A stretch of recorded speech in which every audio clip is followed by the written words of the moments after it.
எல்லாரும் அவுட்டிங் போகிறது சகஜமான விஷயந்தான்.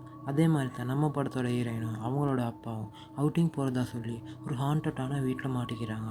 அதுலேருந்து இவங்க 2 பேரும் தப்பிச்சாங்களா இல்லையா அப்படின்றத த்ரில்லிங்காக கடைசியாக ஒரு பெரிய ட்விஸ்டோட சொன்ன படம் தான் நோ எஸ்கேப் ரூம். வாங்க கதைக்குள்ளே போகலாம். Welcome to voice of stories. Subscribe பண்ணாதான் சப்ஸ்கிரைப் பண்ணிக்கங்க, மறக்காம பெல் ஐக்கானை கிளிக் பண்ணிக்கங்க. அப்போ தான் நான் போடுற படம் தினமும் உங்களை தேடி வரும். படத்தோட ஓப்பனிங் சீனில் ஒரு பொண்ணை காட்டுறாங்க. இவங்க தான் இந்த படத்தோட ஹீரோயின் கேரன். வண்டி ஓட்டிகிட்டு இருக்கவர் கேரனோட அப்பா மைக்கேல். கேரனை விட்டு ரொம்ப தூரத்தில் வேலை செய்கிறனால கேரனை பார்க்க ஒரு வாரம் மட்டும்தான் மைக்கேலுக்கு லீவ் கிடைக்கிது. அந்த லீவில் தான் மைக்கேல் கேரன் கூட டைம் ஸ்பெண்ட் பண்ணுவார். அப்படி தான் இவங்க 2 பேரும் அவுட்டிங் போகிறதா பிளான் பண்ணி போகிறப்ப சடனாக இவங்க போயிட்டு இருந்த வண்டி பிரேக் டவுன் ஆகிடுது. வண்டியை கேரேஜில் விட்டுட்டு பக்கத்தில் இருந்த ஹோட்டலில் சாப்பிட்டுட்டு இருக்கப்போ தான் மைக்கேல் இங்கே இருக்காமல் வெளியே எங்கேயாவது போகுமே அப்படின்ட்டு கேரன் கிட்ட கேட்க கேரன் சொல்கிறாங்க, இங்கே என்ன அப்படி பார்க்கறக்கு அப்படின்றாங்க.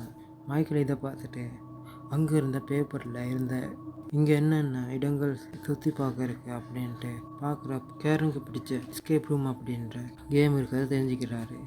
சரி இங்கே போகலாமே அப்படின்ட்டு அங்கே வேலை பார்க்குற லேடிக்கிட்ட இந்த இடத்துக்கு எப்படி போகுது அப்படின்ட்டு கேட்க அந்த லேடியும் சொல்கிறாங்க, நீங்கள் அந்த இடத்துக்கு போகக்கூடாது, அந்த இடம் ரொம்ப ஆபத்தானது, அங்கே போனவங்க எல்லோரும் தொலைஞ்சு போயிடுவாங்க அப்படின்னு சொல்ல இதை கேட்டுட்டு மைக்கேலும் பயந்து போயிடுறாங்க. அப்போ தான் அந்த லேடி சொல்கிறாங்க, சும்மா விளையாட்டுக்கு சொன்னேன், நீங்கள் அங்கே தாராளமாக போகலாம் அப்படின்னு சொல்ல அதுக்கப்புறமா கேரன் ரெஸ்ட் ரூம் போயிட்டு இருக்கு. அப்போ அங்கே இருந்த டோருக்கு பின்னாடி காயின் விழுகுற மாதிரி ஒரு சத்தம் கேட்குது. இவங்களும் என்னடா சத்தம் அப்படின்ட்டு அந்த டோர் கிட்ட போக அப்போ சடனாக அங்கே வேலை பார்க்குற லேடி அங்கே வந்துடுறாங்க. வந்துட்டு சாரின்னு சொல்கிறாங்க. அடுத்த சீனில் கேரனும் மைக்கேலும் அந்த கேம் நடத்தக்கூடிய இடத்துக்கு போய் டோரை தட்ட அந்த டோர் தானாகவே திறக்குது. என்னடா இது அப்படின்ட்டு உள்ளே போக இருட்டுக்குள்ளேருந்து ஒரு லேடி வர்றாங்க. வந்துட்டு கேரன் நீ ஏன் இங்கே வந்த அப்படின்ட்டு கேரனை கேட்க மைக்கேலும் இதை கவனிச்சுட்டு தடுக்க வர அந்த பொண்ணு மைக்கேலை பார்த்துட்டு நீ வந்துட்டியா, நான் தான் ஜோசியா அப்படின்ட்டு சொல்லி இவங்கள உள்ளே கூட்டிகிட்டு போகிறாங்க. ஜோசியார்னா இந்த கேமை விளையாட வரவங்களுக்கெல்லாம் இந்த கேமுடைய ரூல்ஸ் அண்ட் ரெகுலேஷன் பற்றி சொல்கிறாங்க. எல்லோரும் அவங்க பேரை சொல்லி இன்ட்ரடக்ஷன் பண்ணிக்க. இந்த சுருட்டு முடி வச்சுருக்கவங்க தான் மெலனி.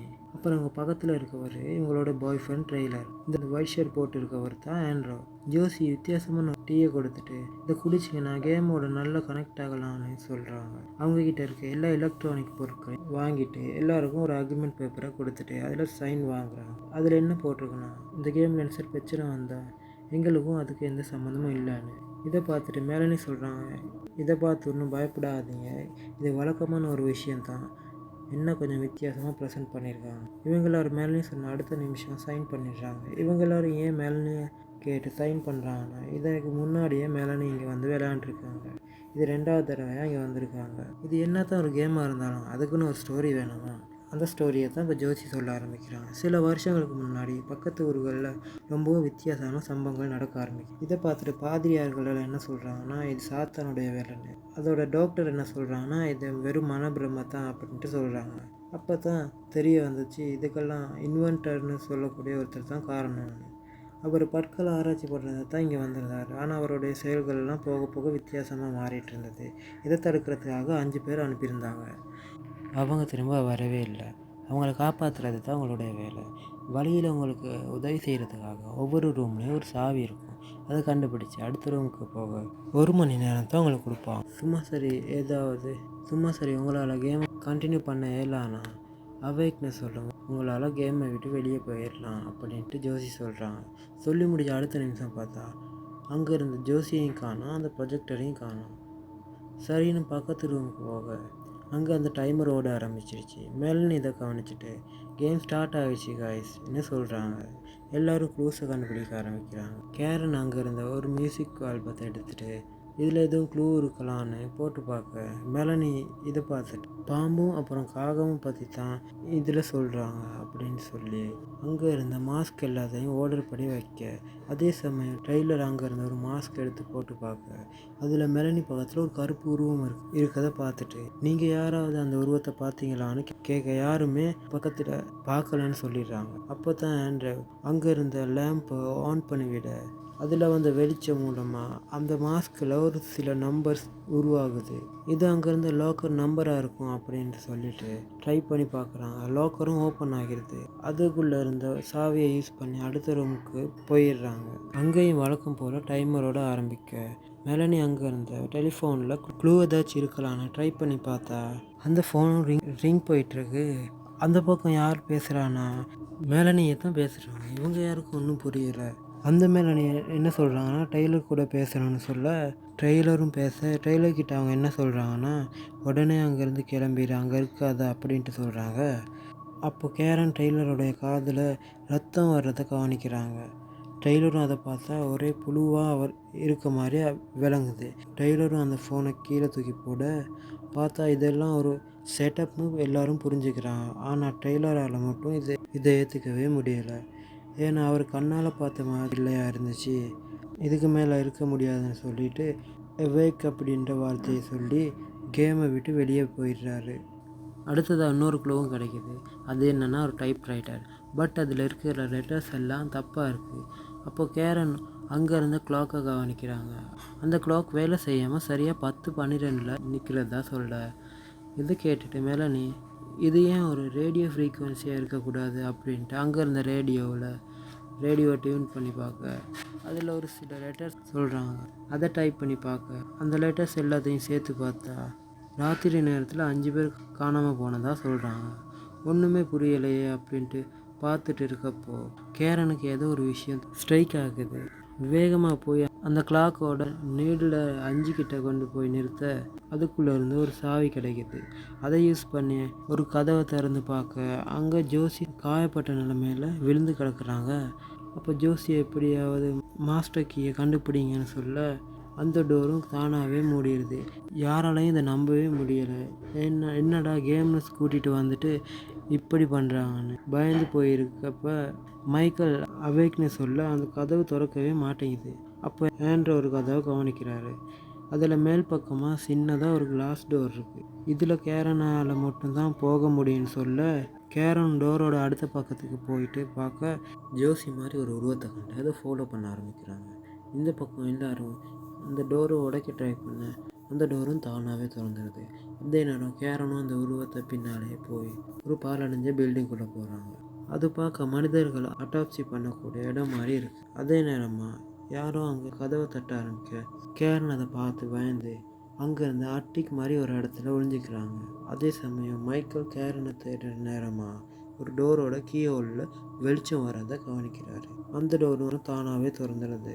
கேரன் என்ன பண்ணுறாங்கன்னா அவங்க இருந்த இடத்துல ஒரு டெட் பாடி இருக்கு, அதுவும் அசைகிற மாதிரியே இருக்குது. இதை பார்த்து பயந்துட்டு இருக்கப்போ தான் இந்த பக்கம் ஆண்ட்ரோ ஒரு விஷயத்தை கண்டுபிடிக்கிறாரு. அது என்னன்னா நம்ம எல்லாரும் சின்ன வயசுல இருந்த முகம் பார்க்குற கண்ணாடியை சூரிய வெளிச்சத்தில் காட்டி சுவர்களில் அந்த வெளிச்சத்தை வர வச்சு விளையாடும் இல்லையா, அந்த மாதிரி தான் இங்கே இருந்த ப்ரொஜெக்டரில் ஒரு கண்ணாடியை காட்டி அந்த வெளிச்சத்தை ஒரு ஃபேனில் காட்ட அதில் ஒரு சில நம்பர்ஸ் விளங்குது.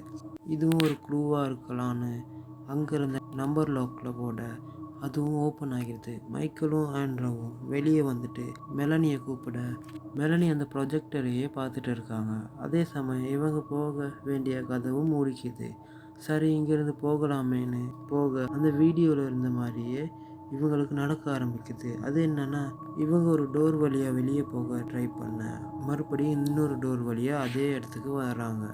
அதே சமயம் வெளியே இருந்த 2 பேரும் ஒருத்தருக்கு ஒருத்தர் சண்டை பிடிச்சு பிரிஞ்சிடுறாங்க. மெலனி அந்த லூப்பில் மாட்டிட்டு இருக்கப்போ அங்கே டெய்லர் தூக்கு மாட்டின நிலைமையில் இருக்க இதை பார்த்துட்டு மெலனி அதிர்ச்சியில் இருக்க கேரனை தான் காட்டுறாங்க. அவங்க அங்கே பயந்து போயிருக்க ஆண்ட்ரோ அவங்கள காப்பாற்றுறாரு. இங்கே மெலனி மறுபடியும் இருந்த இடத்துக்கே வந்துடுறாங்க. அப்போன்னு பார்த்து அங்கே இருந்த ஃபோனில் கால் வருது. இவங்களும் பேச ஆரம்பிக்க இவங்க பேசுகிறதெல்லாம் ஏதோ ஒரு சீனோட கனெக்ட் ஆகுது. அது படத்தோட ஒரு சீனில் மெலனி ஒரு கால் ஆன்சர் பண்ணி பேசுவாங்கள்ல, அதே மாதிரி இவங்களும் அதை புரிஞ்சுக்கிட்டு சரி நம்ம எப்படியாச்சும் டெய்லரை காப்பாற்றணும் அப்படின்னு சொல்லிட்டு சொன்ன மாதிரியே டெய்லர்கிட்ட சொல்ல ஆரம்பிக்க ஃபோனும் கட் ஆகிடுது. அதே சமயம் ஆரம்பத்தில் டெய்லர் சொன்ன மாதிரியே இவங்களை ஒரு கருப்பு உருவம் துரத்த ஆரம்பிக்க இவங்களும் அங்கேருந்த ஏணியில் ஏற கால் வைக்க ஸ்லிப் ஆகி அங்கேருந்த ஒரு பென் ஹோல்டர் தலையில் அடிபட்டு கொடூரமான நிலைமையில் இறந்துடுறாங்க. அடுத்த சீனில் கேரன் ஆண்ட்ரோ கிட்ட ஜோசி சொன்ன அந்த 5 பேரும் நாம தான் நாம் எஸ்கேப் ஆகிறதுக்கு தான் நாம் உதவி பண்ணுறோன்னு சொல்கிறாங்க. இப்படி இந்த கேமுடைய கான்செப்டையும் புரிஞ்சுக்கிறாங்க. அதே சமயம் மைக்கேல் ஒரு டோரை ஓப்பன் பண்ண அங்கே ஒரு ஃபோட்டோ இருக்குது. அதில் கீழே ஒரே கால் தடமாக இருக்குது. அந்த ஃபோட்டோவும் பார்க்குறதுக்கு கொஞ்சம் வித்தியாசமாக தான் இருக்குது. அதை பார்த்துட்டு இருக்கப்ப சடனாக அந்த இடத்துக்கே இவர் போயிடுறாரு. அதாவது இது ஒரு கார்ட்போர்ட் பெட்டியை திறந்த மாதிரி அந்த இடத்துக்கே இவர் போயிடுறாரு. அங்கே பார்த்தா ஜோசி தண்ணிக்குள்ளேருந்து வராங்க. இவர்கிட்ட வந்து இவருடைய உடம்பு முழுக்க சங்கிலியால் கட்டி இவரை இழுக்க ஆரம்பிக்கிறான். இவரும் தப்பிக்க ட்ரை பண்ண சடனாக அந்த வீட்டுக்குள்ளேயே விழுகிறாரு. அடுத்த சீன்லேயே கேரனும் ஆண்ட்ரோவும் அந்த சாவி இருக்க இடத்த கண்டுபிடிச்சி வந்துட்டு இருக்கப்போ ஏதோ ஒரு விஷயம் ஆண்ட்ரோவை இழுத்துட்டு போய் கொடூரமாக கொன்னுருது. கேரன் மட்டும் எப்படியோ மெலனி செத்த அந்த இடத்துக்கு வர்றாங்க.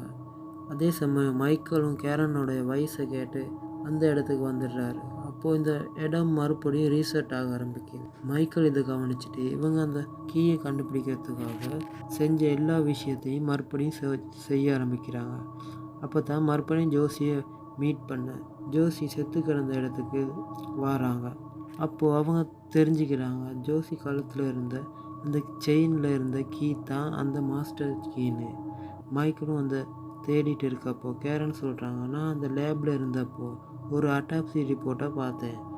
இதில் இவங்க ஒரு ஃபாரின் ஆப்ஜெக்ட் வயிற்றில் குத்தப்பட்டதுனால தான் இறந்து போனாங்கன்னு சொல்கிறாங்க. மைக்கேல் இதை கேட்டுட்டு ஜோசியோட காயப்பட்ட அந்த இடத்துக்குள்ளே கையை விட்டு மாஸ்டர் கீயை எப்படியோ கண்டுபிடிச்சிடுறாரு. அதே சமயம் அவங்கள அந்த கருப்பு உருவம் துரத்த ஆரம்பிக்குது. இவங்களும் கீயை யூஸ் பண்ணி அந்த டோரை திறக்க இவங்க அந்த படத்தோட ஓப்பனிங் சீனில் ஒரு ஹோட்டலுக்கு போவாங்கள்ல, அந்த ஹோட்டலோட ரெஸ்ட் ரூமுக்கு வந்திருக்காங்க. கேரனும் இந்த இடத்துக்கு நான் வந்திருக்கேன் அப்படின்ட்டு சொல்ல யாரோ வார மாதிரி இருக்குது. இவங்களும் அங்கே இருந்த ஒரு டோருக்கு பின்னால் ஒளிஞ்சிக்கிறாங்க.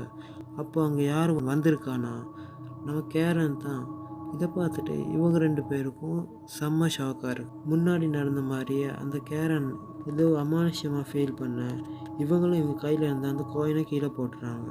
எல்லாமே ஒன்றுக்கு ஒன்று சிங்க் ஆகுது. அந்த கேரன் போனதுக்கப்புறமா இவங்க வெளியே போய் பார்க்க அவங்களோட காரும் இருக்குது. ஆனால் அங்கே இருந்த யாருக்குமே இவங்க கண்ணுக்கு தெரியாத மாதிரியே ரியாக்ட் பண்ணிக்கிட்டு இருந்திருக்காங்க.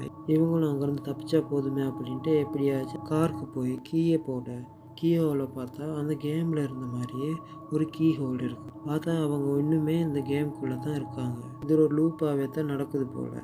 மெலனி மாதிரி இவங்க தப்பிக்க இவங்களே தான் ஹெல்ப் பண்ணணும் போல்.